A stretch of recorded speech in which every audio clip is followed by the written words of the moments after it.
Hi, everybody. I'm Emily Anderson, and I am going to be walking you through the syllabus for English 200 reading theories. And I'm doing it mostly so that we don't need to take up time on the first day of class to go over it. While I talk about the syllabus, I'm going to be giving you colors to write down and number. And after you watch the video, you'll take a quiz on the video in which you just have to list the colors that I called out. So for example, let's say the first color is yellow.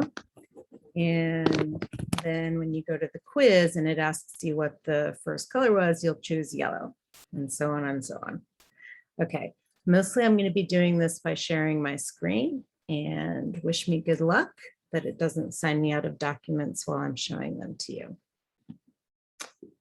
Okay, so the first thing that you need to do, which you know, is sign up for our Google Classroom. Our Google Classroom, when you log on, will look like this. And I'm trying to make it so that I can see what I'm doing also. Here we go. This is the course stream. It's the first thing you'll see when you log on. And it has announcements down here. These announcements are the way that I'll communicate with you throughout the term. So you need to make sure that you're getting emails when I post new ones. The most important link is up here under classwork. And when you click on it, you'll see something like this. It gives you all of the information, the syllabus quiz, participation and attendance. And I'm going to go back through the coursework tab once I've shown you what's on it. So the first thing that's on it is the syllabus. And when you click it, it will look like this. And I'm going to talk about the syllabus first. These are all funny. You should read them. Okay, so we're meeting Monday, Wednesday, and Friday at 1:20 in 311 Old Main. My name's Emily Anderson. You're welcome to call me Emily. If you can't bring yourself to call me Emily, you can call me Professor Anderson or Dr. Anderson. Either of those is fine. Okay, one of the most important things to note here is this telephone number. This is the best way to reach me. It's a Google Voice number. It doesn't ring my phone or ping my phone. And I prefer to communicate when possible through text messages. If you text that number, I'll get back to you faster than I would do if you sent me an email message. When you're texting, please be sure to spell out all the words and things like that. But you can be brief. You can email me if you need to. Notice that my email address is just my last name, Anderson@Knox. And if you email me, please put something in the subject line that says, I'm a student, you must respond. Only do that to me. It's not something you should do with other professors. But that will help me when I'm skimming through the 100 email messages I've received that day to remember or to notice that it's from you. And you would send me an email anytime you had a longer question or a longer message that you needed to get through. Okay, my office hours are in my office, 309 Old Main, and they're from Tuesdays. They're Tuesdays from 10:30 to 1:30. You can meet with me anytime you want to if you make an appointment in advance. And the thing that you should know, however, is that I'm always there on Tuesday mornings and early afternoons waiting for people to drop by. So I'm always free to talk to you then. And the next thing on the syllabus is information and policies, which I'm going to talk about in just a second. Information about meeting with me, and then the scheduled for readings and deadlines. I'm going to come back to the schedule for readings and deadlines and go first to information about meeting with me. To meet with me, as you know, you can send me a text message. You can also send me an email message. The easiest way to meet with me is to make an appointment during my office hours. And that you would do by signing up for the office hours right here. If you click that link, it will take you to a Google Calendar and you pick the time that works best for you. You don't have to make an appointment to stop by my office hours. In fact, I'm frequently in my office, so you're welcome just to drop by and see whether the door is open. But if you have an appointment, you'll get priority over whoever might be waiting to see me. Okay, let's say the next color for the syllabus quiz is olive. Okay, so those are the ways to reach me and meet with me. If you went back to the syllabus, you would see information about the course and policies, and that's what I'm going to look at next.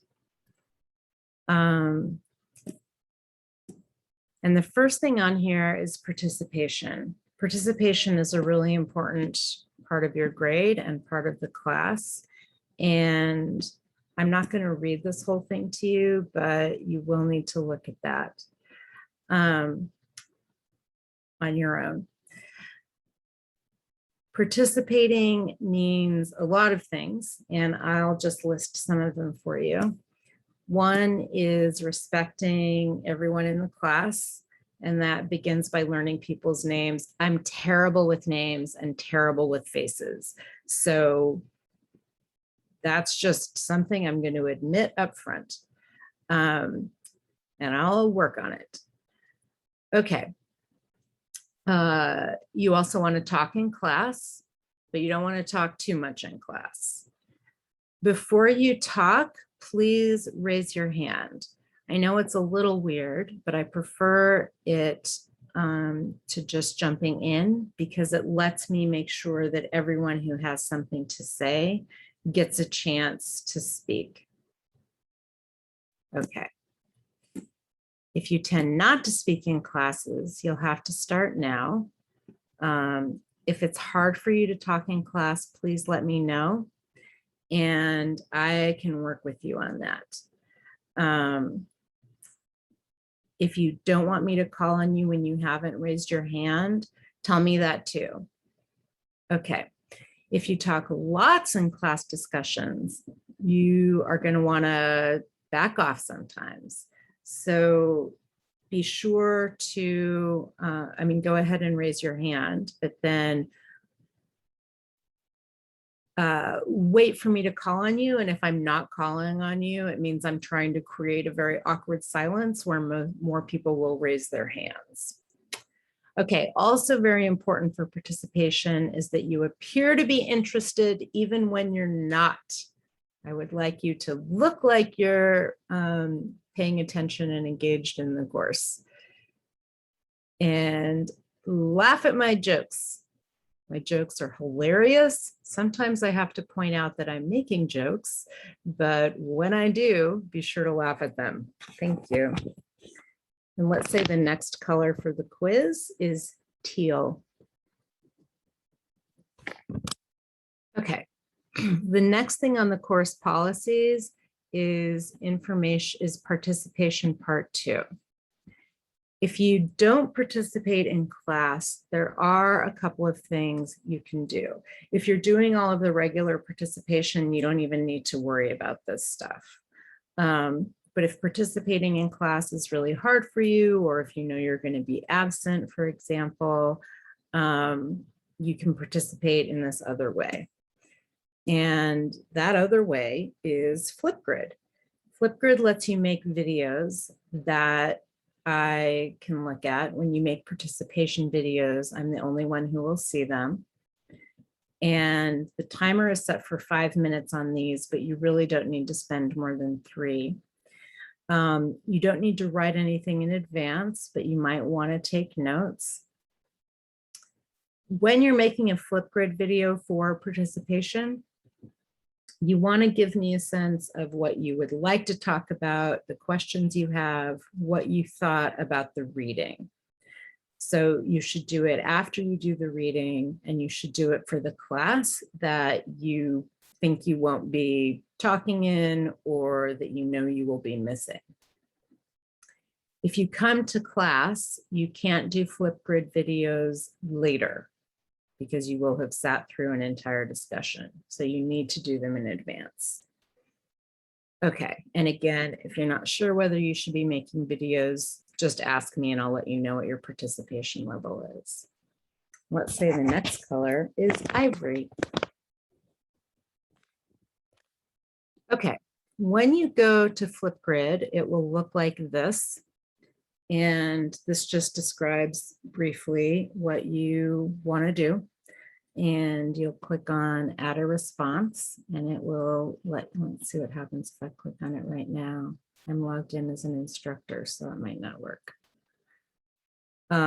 It basically opens up a screen with a camera. Oh, and it's not working because well, maybe it is working. Logged on Zoom. And then you record the video. Okay, on to assignments. Assignments are going to begin with thesis statements. And thesis statements are most of the work that you're going to be doing throughout the term. For every class, except Mondays and Wednesdays of the first week of the term. So that means you won't be doing one for the first class or the second class. You're going to submit a thesis statement for the text that you've read. A thesis statement summarizes the argument in the reading. A lot of the reading we're doing this term is really hard. And what I want you to get used to is looking for the main argument in the text and writing it out clearly, succinctly, and on point. All right. You want to use your own words, quote things when it's useful. They should take you about 20 to 30 minutes. And you're welcome to work on them while you're reading. They should also be quite short. So 100 words is a good length to shoot for. I'm grading them on a scale of 0 to 3. 3 means outstanding and 0 means, and I'll show you some examples of that in just a second. You can't submit thesis statements late. Just as participating with Flipgrid, if you come to class, it doesn't make sense for you to write a thesis statement after class because you will have sat through a whole discussion of the article. So at that point, there's no real reason to write up a thesis statement. It would just be busy work at that point. But if you miss a class, you can submit a thesis statement before you come back to class. So if you miss a Wednesday, you can submit 2 thesis statements before you come back on Friday, one for Wednesday's reading and one for Friday's reading. Okay. So these are the way I mark the assignments. This is what 3210 means. And then examples, and these are examples that would summarize reading that you're doing for the second day of class, look like this. So to get a 3, notice that the example walks through the thesis statement, not the whole article or essay rather, or section from one of the books we're using, but the major point of the thing. It gives me a couple of quotations and it describes very succinctly what it is that you've read. A 2 does a good job, but not quite as good a job. A 1 doesn't do a very good job. And a 0 it doesn't look like you read or understood the reading at all. You'll notice that these go from longer to shorter, but that doesn't necessarily correspond to your grade. So they happen to be longer or shorter, but you could write a really long one and still not get a 3. So don't think of length as the main thing. This is the first assignment you'll be working on for the class, and it's one that you'll be working on every day throughout the term. So be sure to go back and read this and look at the examples and let me know right away if you have any questions. Let's say the next color is lime. Okay. Twice during the term, you will also have exams. There will be one at the beginning of the term. One at the midterm. And that will be on everything that we've worked on in the first half of the term. There will be another one at the end of the term, and that will be on the second half of the term. So you'll need to break the term in half, and we'll talk more about the exams before you take them, a lot more when you're studying. The exams are in 3 parts, and the 3 parts, all of them will be much easier when you look at your thesis statements. So that's another reason to write really good thesis statements. They'll help you on your exams. The exams are open book. You can use your notes, the readings, whatever you like. You can't just get online and look things up. And you can't talk to anyone or look elsewhere while you're taking the exams. But that's one of the reasons thesis statements will be useful. Okay, let's say the next color is azure. Okay. Your final grade for the course is going to be broken down like this. The thesis statements will be worth 30% of your final grade. The exams will be worth 25% each, and participation is 20%. Okay, there are a couple of things to know about the final grades, and I think they're coming up right now. One of them is the grading scale. I use a different grading scale than most professors use. It's a 100-point scale. So if you got a 50%, that wouldn't be an F, it would be a C. It looks like this. Let's say the next color is gray. Okay, so the grading scale looks like this. However, I also use a linear grade distribution at the end of the term. It's not technically curving your grade, but it might raise your grade. It will never lower your grade. It basically means that I'll go through and figure out what the lowest score people got was in the class and what I wish the lowest score had been, and then redistribute the grades from there. So the grade you see on Google Classroom might not be the actual grade that you'll get at the end of term. I know that might be frustrating because you can't rely on Google Classroom to tell you what your grade is, but it will be at least as high as what Google Classroom is showing you. Okay, next is course materials. And the course materials are important because you'll need them for taking the class, but they're important in a couple of different ways. You'll need 2 books this term. The first is called Literary Criticism: An Introduction to Theory and Practice, and we're going to read almost all of this book. You'll need the 5th edition, and you're welcome to rent the book, of course.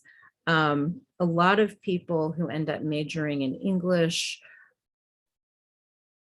are glad they've kept the book or wish they had kept the book after taking reading theories. So if you think that's a possibility for you, you might want to consider buying it. The second book that we'll be using is called The Critical Tradition, Classic Texts and Contemporary Trends. This one is a lot bigger, and so we'll be reading selections from it, and most of our reading will be from that book. And that would be a good one to keep too, if you think you might be majoring in English. It's selections from literary and critical theory. Okay. If you buy different editions, older editions of those books, or rent different editions of those books, I can't really help you. The selections are different, the page numbers are different, especially in the Bressler book, which is literary criticism, the chapters have been rewritten. So you might be able to compare notes with someone else, compare books with someone else in the class, but you'll need to do that on your own. Let's say the next color is orange. Okay, there's a third book on here called the Bedford Glossary of Critical and Literary Terms. You don't need this book. I'll never ask you to do any reading from it, and you won't have to look things up in it if you don't want to. But it's sort of like a Wikipedia, but a really good version of Wikipedia for everything to do with critical theory and literary theory, literary movements, kinds of forms, an encyclopedia for English majors or people studying English. There are several kinds of books that do this. And so I've listed my favorite one, but any edition of that book or of any book like that, you can probably get for pretty cheap. And again, you might find it really useful. Okay. There are also several PDFs on the syllabus and links to other things. When you are using a PDF for an actual selection of reading, and I'll show you what that looks like in a second, consider printing it out. It'll be much easier for you to read and take notes on if you print it out. It'll also be a lot easier for you to use on the exam if you print it out. Okay. The next thing on here is a remnant from teaching this course on Zoom. And those are mini lectures. So when I was teaching this course on Zoom, before each class, I would give a sort of mini lecture and record it on each of the things that we are reading. They are maybe 5 minutes or maybe 20 minutes, but they walk through the essays with you in a way that is particularly useful for more difficult selections. So I've left them up and you're welcome to look at them either before you're doing reading or while you're doing reading or after you've done reading. They should help you with thesis statements. Those are in a YouTube playlist, and I think they're in order, but I'm not sure they're in order of how we'll be reading everything this term. You might find those really useful as well. Okay, the next color is maroon. That's a picture of me from one of the YouTube videos. I'm in my home office in this photograph and also right now. And in some of the lectures, you might meet my children who were very active when I was teaching online. Okay, so back to the syllabus. I'm going to skip this part for now. On Monday, the first day of class, we're going to be going over a poem called Ozymandias. I'll print this out for you and bring it to class, but you have it here so you can read it before we start. On Wednesday, we're going to be reading a selection from the book edited or written by Charles Bressler. Whenever the syllabus says you're reading something by Bressler, it means it's from that book called Literary Criticism and Introduction to Theory and Practice, written by Charles Bressler. The other one is edited by David Richter, called The Critical Tradition. Okay, oops. So when you see something from Bressler, it means it's in that book and you should read these pages. When you see something that's not Bressler, like Shklovsky, that means it's in the other book edited by David Richter. So when you're reading, you're going to want to try to figure out, you're going to want to notice if it's Bressler, it's in what is the shorter book by Bressler. If it's something like Fish, that means we're reading an essay by Stanley Fish in the book called The Critical Tradition. Okay, so we start out with a poem by Percy Bysshe Shelley. Then on Wednesday, you're going to read a chapter in the book by Bressler and a selection by Shklovsky in the other book, the big book. On Friday, you're going to read a section by Wimsatt and Beardsley in the big book. And then on Monday, we're going back to Bressler. The Bressler book summarizes for you the movement, the critical or literary movement that we're going to be talking about.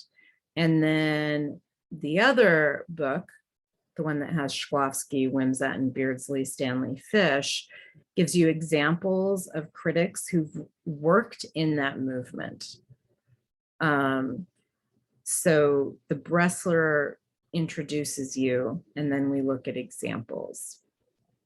Okay.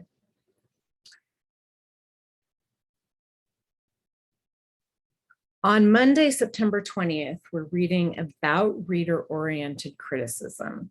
And then we're reading an essay by Stanley Fish called How to Recognize a Poem When You See One. That's an example of reader-oriented criticism. For each of those days, you're going to write a thesis statement. The first one will be, you'll write one on Bressler's chapter and another on Wednesday on Fish's essay, and submit those on Google Classroom. Okay, now all of these have links, because if you happen not to have your books on the first day of class, which you absolutely should, you can look at the PDFs here that are linked to. The other things that are linked to more frequently are, for example, a short thing called Literary and Critical Theory are for everybody. That's not in a book, that's only a PDF. Or for example, the JPEG. It's a JPEG, so you don't have to print it out. Nothing matters, you might want to print out because it's a PDF.